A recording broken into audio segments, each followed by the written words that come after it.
Hello mga kawamat, in this video lesson, we will discuss the volume of three-dimensional objects. So kagaya ng surface area, no, kaparehas lang ng mga objects sa surface area yung i-discuss natin. Ano ba yung formula ng three-dimensional objects natin? So the volume formula for rectangular prism, we have V is equal to length times width times height. The volume for triangular prism, we have 1/2 times B times H times L. Yung B dito is the base of a triangle, H is the height of a triangle, and L is the length of prism. Cylinders, we have the formula for cylinders, we have V is equal pi r squared H. So where r is the radius, H is the height, and we will use this equivalent for pi 3.1416. For cones, the volume of cones, we have 1/3 times pi times r squared times h, or that is r is the radius and h is the height. For pyramids, we will use this formula, 1/3 b times h, where b, yung capital letter B, that is the area of base nitong pyramids na to, and h is the height. Pero kapag rectangular base, so pag rectangular base class, that is yung base, yung B mo dito, yung area of base mo, you will use this formula. B is equal to length times width. Okay? So, ibig sabihin, yung area of base, ito yung formula mo. Length times width for a rectangular base. And for the spheres, we have this formula, 4/3 times pi times r cubed. So again, we will use the equivalent value for pi, 3.1416. Okay, for example, this is a rectangular prism. Example number 1, an OFW in Dubai packs an extra large balikbayan box for Pangasinan. So it measures 80 centimeters by 50 centimeters by 60 centimeters. So what volume of goods can it hold? So ano yung mga given natin? So the length will be 80 centimeters, the width will be 50 centimeters, and the height will be 60 centimeters. Okay, so isa-isahin natin. So yung formula na gagamitin natin, length times width times height. Okay, may picture ito, kaya kung mapapansin nyo, no, so paano natin na-identify na yung 8 is the length. Siyempre, siya yung pinakamahaba, 'di ba? So, yung width kasi, of course, yung box, 'di ba, yung kapal niya. So, that is pinakamaliit. So, ma-identify mo din. And the height will be 60 centimeters. So the formula will be V is equal to L times W, or length times width times height. So i-multiply lang natin lahat ng given. So 80 centimeters times 50 centimeters times 60 centimeters using your calculator, that is equals to 240,000 cubic centimeters, or 0.24 cubic meters. So the box holds 240,000 cubic centimeters, or 0.24 cubic meters. Next problem. A carpenter in Isabela is building the wooden roof framework of a bahay kubo. The roof has a triangular cross section with a base of 4 meters and a height of 1.5 meters, and extends along the length of the hat for 6 meters. So calculate the volume of airspace enclosed under the roof. So ano yung mga given natin? So the base of the triangle, that is 4 meters, and the height of a triangle is 1.5 meters, and the length and or the depth of prism is 6 meters. So this is an example of triangular prism. So we will use the formula 1/2 times B times H times L, or B is the base, H is the height, and L is the length of prism. So substitute nyo lang yan. So 1/2 times 4 meters times 1.5 meters times 6 meters.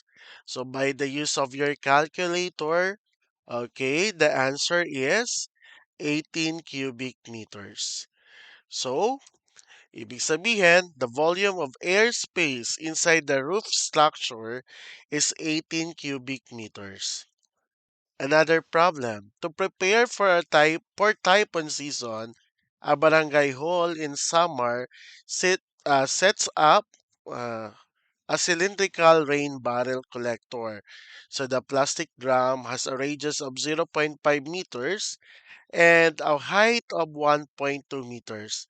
So how many cubic meters of water can this drum collect when full? So ano yung mga given natin? So ang radius natin is zero point 0.5 meters and the height is 1.2 meters. So since cylinder siya, no? Kasi cylindrical rain barrel eh. So we will use the formula for cylinder and that is pi r squared times height. Or again, we will use the equivalent value per pi as 3.1416. So substitute lang natin, palitan natin yung r ng 0.5. So naka-squared siya times yung height na 1.2. So using your calculator, 3.14 times 16 times 0.5 meters square times 1.2 meters. So anong sagot? That is 0.94 cubic meters. Okay. Ibig sabihin, the drum collects 0.94 cubic meters of water. Next, a cultural museum in Iloilo displays a traditional conical woven hat called a salakot. The hat has a circular base radius of 15 centimeters, and a height of 20 centimeters. Calculate the volume enclosed by the salakot. So, yung mga given natin, may radius tayo na 15 centimeters. Tapos yung height niya ay 20 centimeters. And then we will use pi 3.1416. So, ano yung formula ng cone? That is 1/3 times pi times r squared times h. Or yung r dyan is the radius and h is the height. So by substitution, papalit natin sa pi yung 3.1416. Papalitan natin yung r ng 15 centimeters. Tapos naka-squared pa siya. Times, papalitan yung h ng 20 centimeters. So, lahat ng yan, itatype nyo lang sa calculator nyo. And the answer is 4,712.4 cubic centimeters. Okay, so the volume enclosed by the salakot is 4,712.4 cubic centimeters. Next, in Nueva Ecija, a traditional storage bin, or uh, the other term is kamalig, is built in the shape of a rectangular pyramid. Its rectangular floor base is 6 meters long and 4 meters wide, and the structure reaches a height of 3 meters. So what is the maximum volume of enhanced rice or the palay it can hold? So ano yung mga given natin? Meron tayong floor base or the floor base is 6 meters or that's the base length, and yung wide natin or the width will be 4 meters. And the height is 3 meters. So, what formula ang gagamitin natin? It's 1/3 times length times width times height. Again, this is rectangular pyramid, no? So, hindi siya yung prism. Baka ano nyo, ma-compare nyo sila, no? Yung rectangular prism and rectangular pyramid. Sa pyramid, okay, meron tayong 1/3, saka i-multiply sa length times width times height. So, by substitution, 1/3 times 6 meters times 4 meters times 3 meters. The answer is 24 cubic meters. So the grain storage can hold 24 cubic meters of palay. Next, A local artisan in Romblon crafts a smooth spherical globe sculpture out of solid marble to display at a provincial trade fair. So the globe has a radius of 12 centimeters. So find the total volume of marble used to make the globe. So given lang natin na nakita sa problem is the radius, which is the 12 centimeters. So, gagamitan natin siya ng pi, which is 3.1416. So, ano yung formula ng volume ng sphere? That is 4/3 pi times r cube. So, madali lang. Substitute lang natin. Ang papalitan lang natin yung r. So, 4/3 times 3.1416 times 12 centimeters, or what we call for this, we will multiply, no, 3 times by itself, yung 12 centimeters. So, by the use of your calculator, the answer is 7,238.25 cubic centimeters. So, ibig sabihin, the volume of marble used is 7,238 point, uh, again, 7,238.25 cubic centimeters. Next, an agricultural farm in Bukidnon uses an elevated water tank consisting of a cylindrical main body topped by a conical roof. Both parts have a radius of 2 meters. The height of a cylinders is 4 meters and the height of the cone roof is 1.5 meters. So what is the total volume, capacity, and the capacity of the tank structure? So ano mga given natin? So may radius tayo na 2 meters. Height of the cylinder, we have 4 meters. Height of cone, we have 1.5 meters and the pi is 3.1416. So mapapansin natin, class, so yung problem natin ay combination na ng dalawang three-dimensional objects. So yung cylinder and yung cone. So pag kukunin natin yung formula, i-add lang din natin yung volume ng cylinder at volume ng cone. So ito yon. So i-apply natin yung formula na yan by substitution. So natin yung cylinder. So 3.1416 times,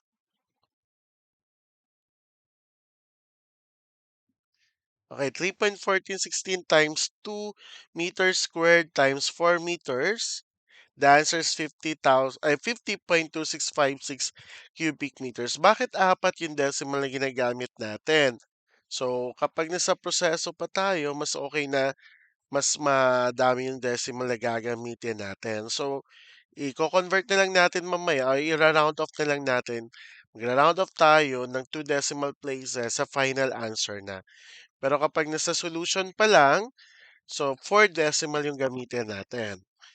So for the volume of cone, so 1/3 times 3.1416 times, okay, what's the formula? Again, 2 meters 2 meters squared times 1.5.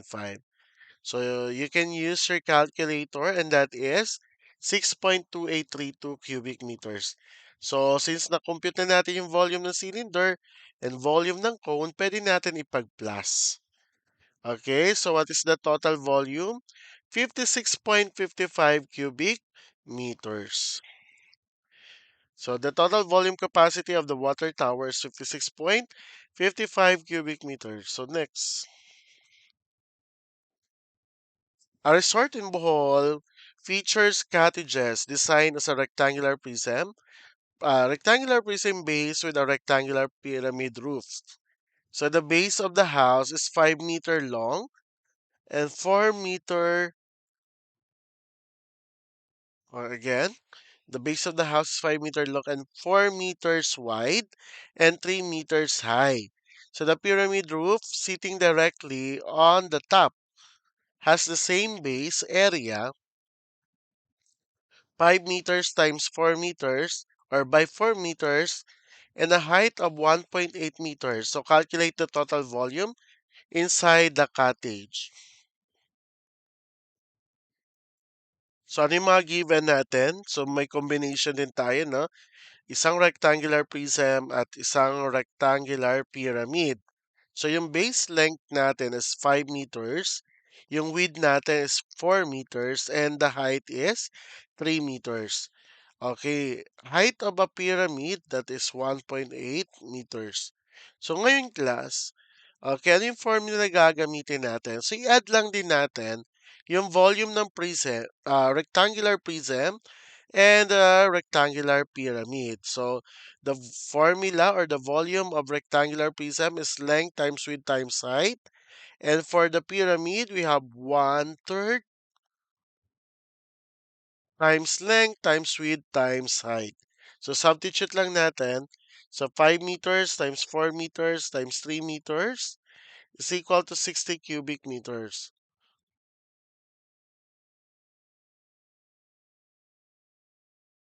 Okay.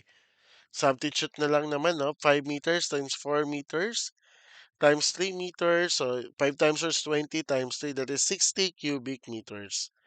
So for the pyramid, we have 1/3 times 5 times 4, that is 20 times 1.8 times 1.2.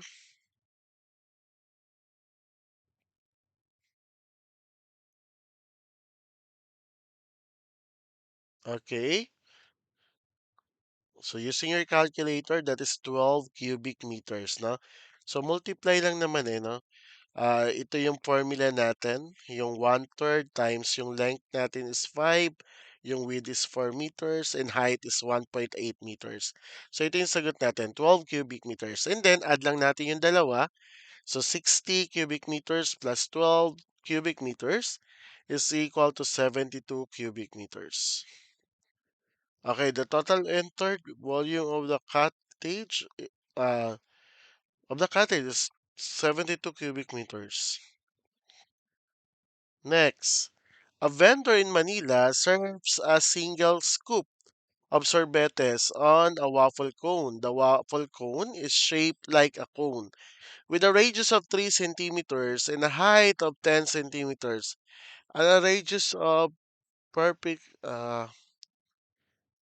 right.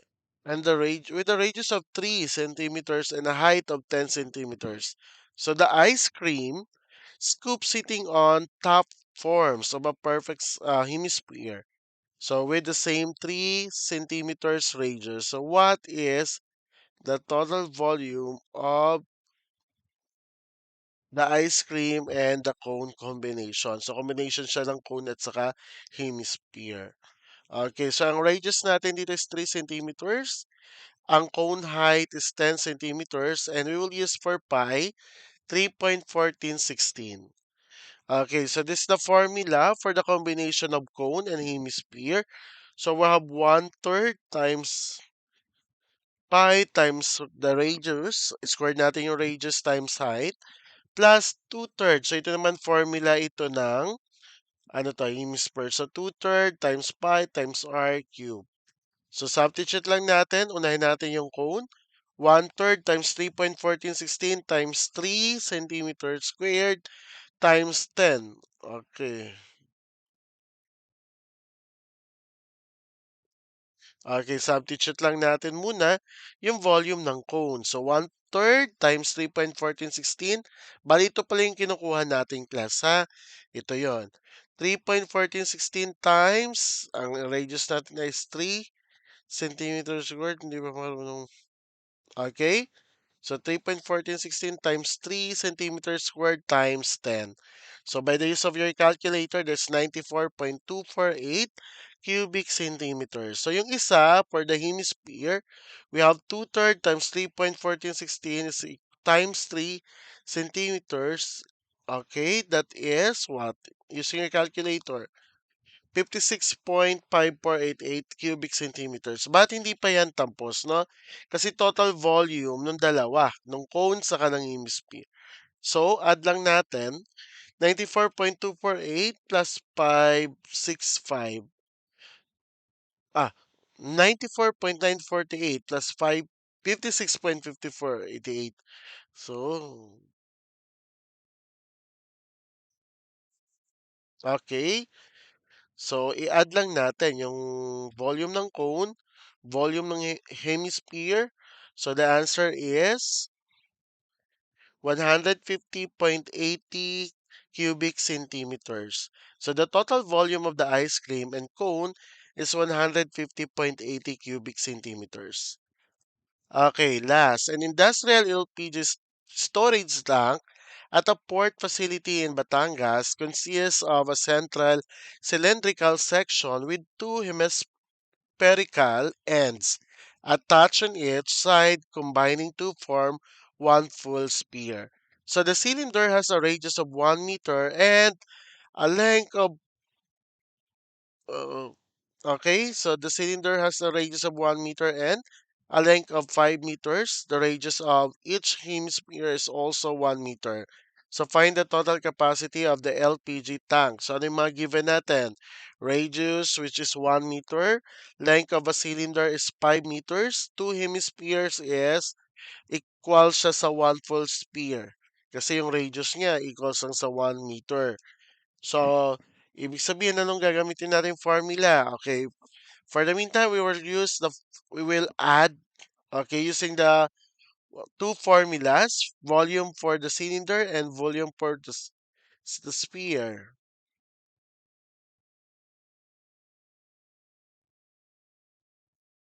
Okay, so we will substitute it now.